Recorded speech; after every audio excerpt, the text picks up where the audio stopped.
I would like to discuss you about the way that how we teach for this examination. I'm currently working as a clinical pharmacist. In PBC, they will ask in-depth questions. They will go and ask in-depth. Okay, we have designed the PBC program in such a way that by collaborating with the Canadian pharmacists,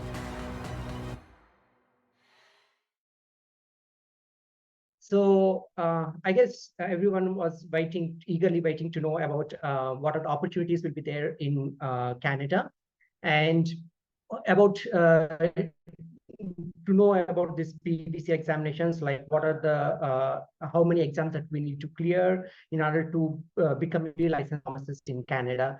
So today, guys, we are here to discuss about all these things. So myself, I'm Arief Mohammad. I'm one of the directors of Elite Expertise, and I'm currently working as a clinical pharmacist at Northern Health Hospital in Melbourne, and myself and another we got two other lecturers, pharmacists, who will be teaching the PBC course for the candidates. And at the same time, we all are here to clarify all your doubts related to this PBC examination.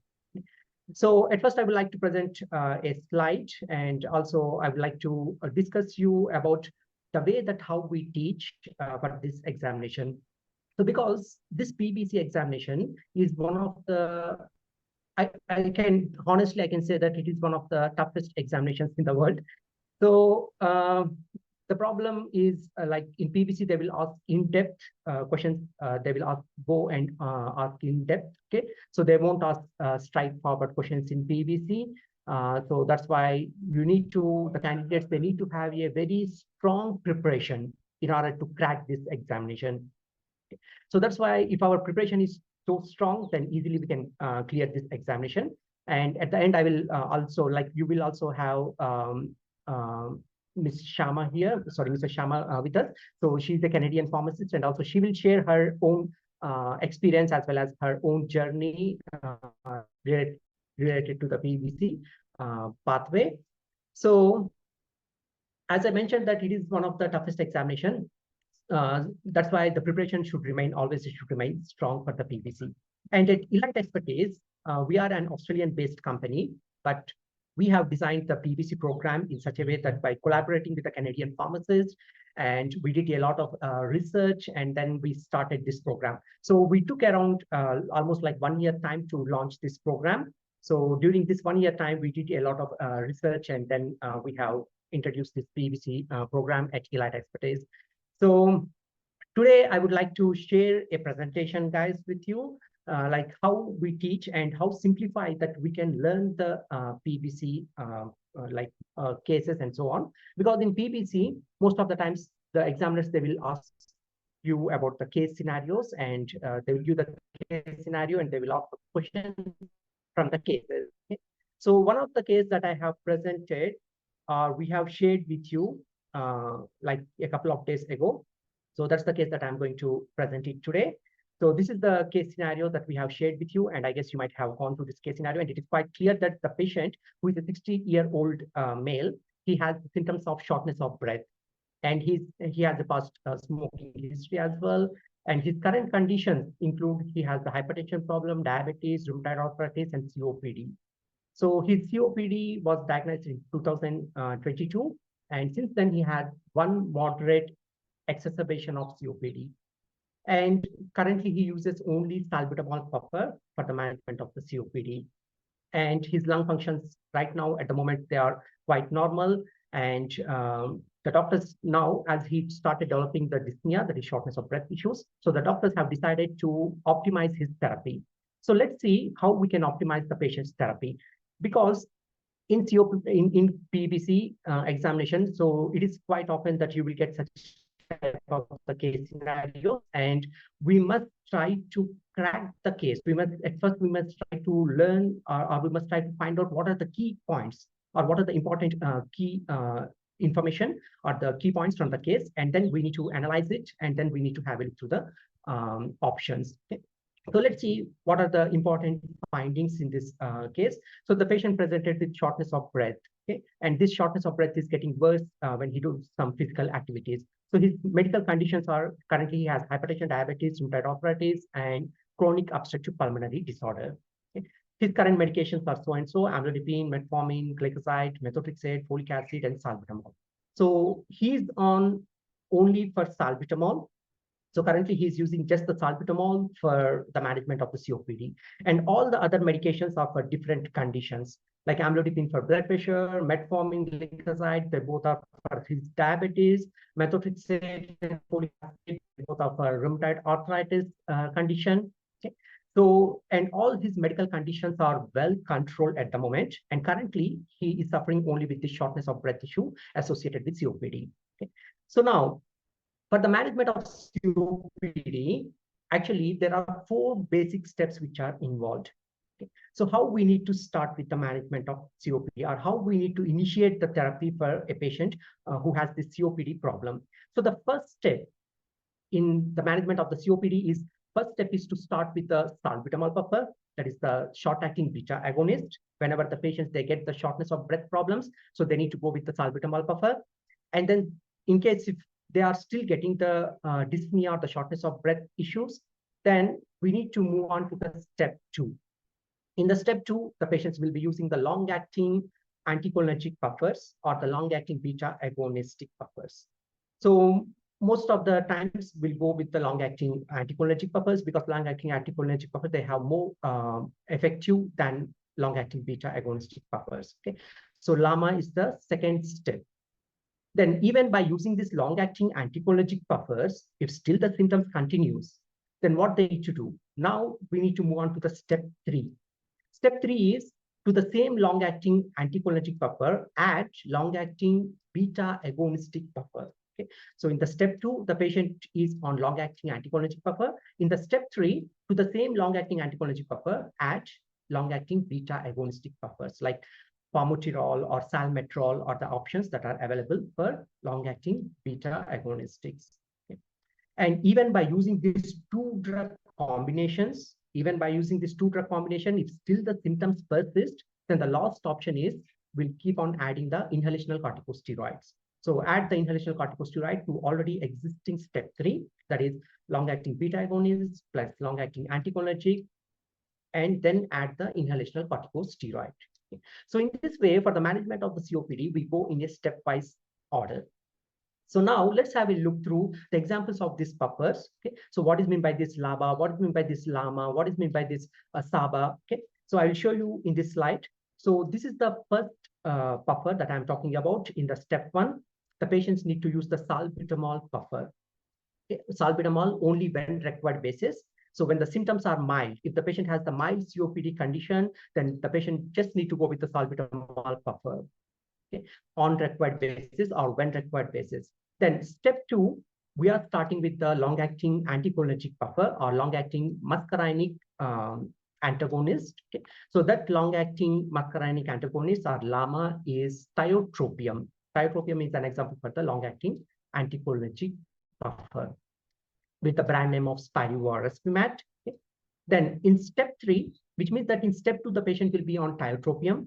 But in step 3, to the same tiotropium, to this tiotropium, so we can add long-acting beta agonistic buffer, that is LABA. Examples for long-acting beta agonistic are either we can go with olodanterol or we can go with formoterol. Okay. So when it comes to the step 3, to this tiotropium, we can add the olodanterol. Olodanterol is an example for long-acting beta agonistic buffer.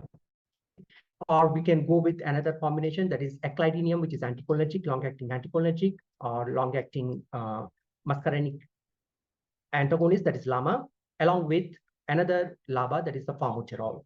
Either you can use this Brivika or you can use this Respimat. Okay. Any one of this combination can be used in step 3.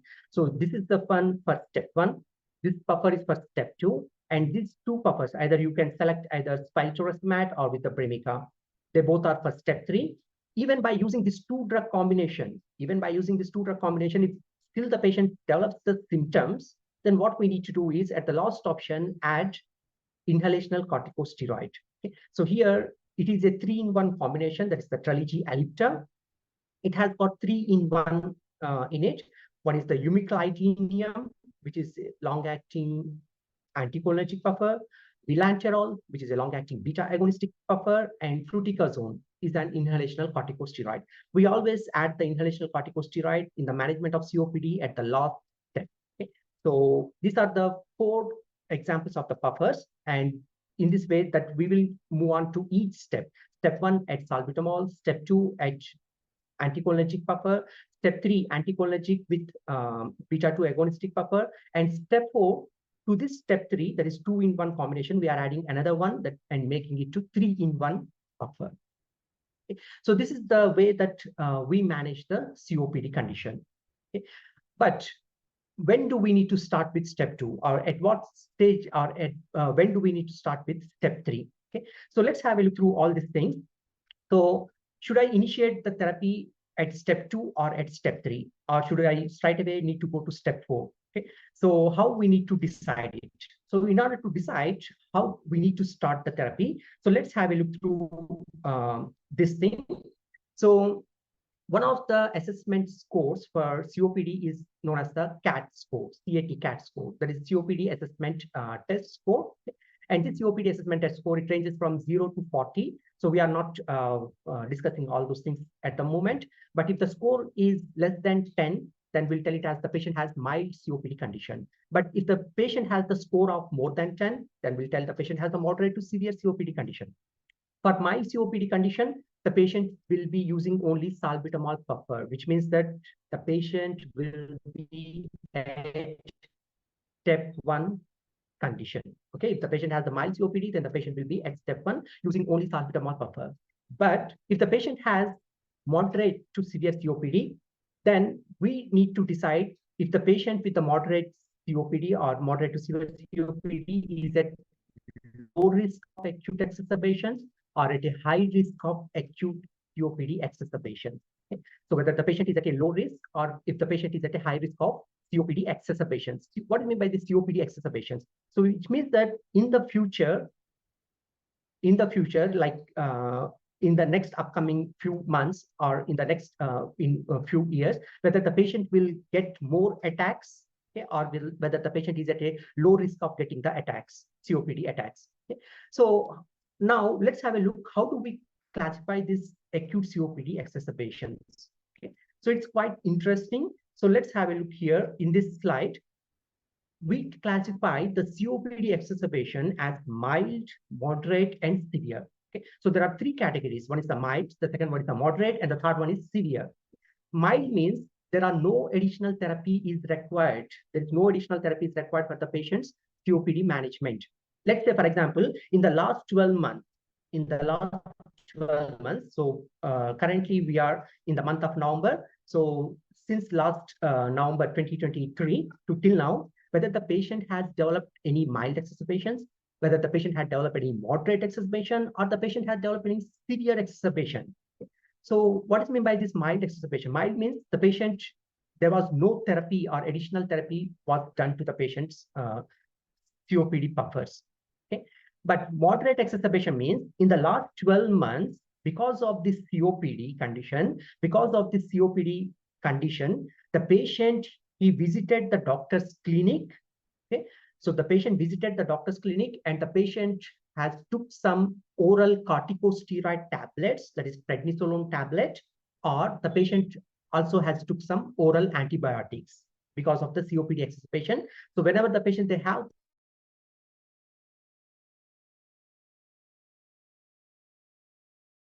whether the patient has took the oral antibiotic or whether the patient has took the corticosteroid tablets. If the patient has in the last 12 months, at least once if the patient has took the oral corticosteroid and the oral antibiotic, then we'll tell the patient is at a moderate exacerbation, the risk of moderate exacerbation. Okay. Now, because of this COPD problem, in the last 12 months, at any time, whether the patient has got hospitalized, okay, because of shortness of breath or any other severe acute exacerbation, whether the patient has got hospitalized, okay, or the patient has admitted in the emergency department, okay, then we'll tell that the patient is at a severe exacerbation. Okay, so mild means no therapy was done. Moderate means at least once the patient took the antibiotic or oral corticosteroids. And then severe exacerbation means the patient has admitted in the hospital or in the emergency department. Now, let's apply these three concepts. So these are the basic things that we need to know. Okay, so now let's apply in a stepwise manner and let's see how we'll come to our conclusion.